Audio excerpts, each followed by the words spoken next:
ole tuna dar kuwa pela longa dinner te kan han ei saba kan ei so nuwa tuna hen long chunga kan chowa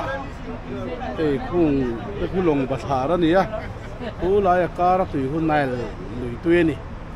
chuan kuwa te kan han thir hei kairo tui nge amung lom khop mai chuan hei lampanga te ko hian hei zan re hi om lo ani hei hi long na ka ge khania longa kan lu na kha chuan hei kho pui khang alanga tuna hian hemi long chunga hian kan han om hoa then thei then tha te kan han la a tuna hian long hi adinga kan choi lai vel chu dan kal kuala chuan cho te kan entertainment program te han siama tuna hian ha te kan la na samaya tuna kan mu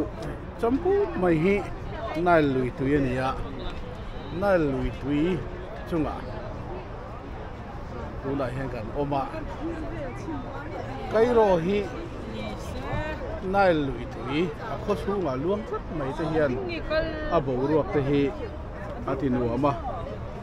hei helai hian ki kan long ai long te jok de phulai te pho khona dinga tuna kan long hi a lian ngei mai mi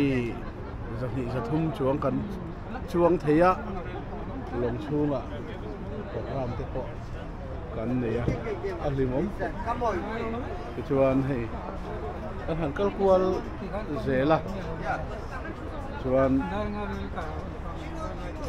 tuna hian long malama kan oma foreign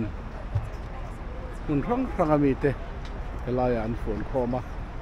ke ni chu ram thiang hing fang kal kan ni a atam jok te hi chu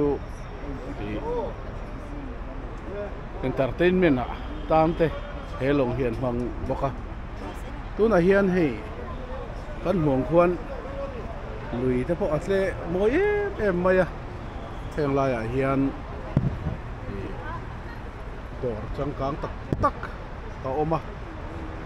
hi lai a hian Aslam Hospital an ti ai te pho boka chuan helai hun hi Egypt kan cham zan hung ber ti to mai ang dinner te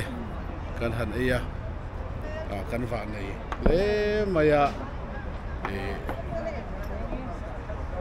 kan han thir kwal vela long len zia te tin chu baka a bo ruak nom zia te kan han bu boka hetia ang hi hilwang tak ani ole thate phian te dan han la kan chuk mai do na tuna kan hu tui ani a ti hian tui hi a cham phei pu maya hi nal lui tui ani hei nal lui tui chunga kan omani kan ruwa mo se na a hun tam jok anau pan hun lai zonga a man na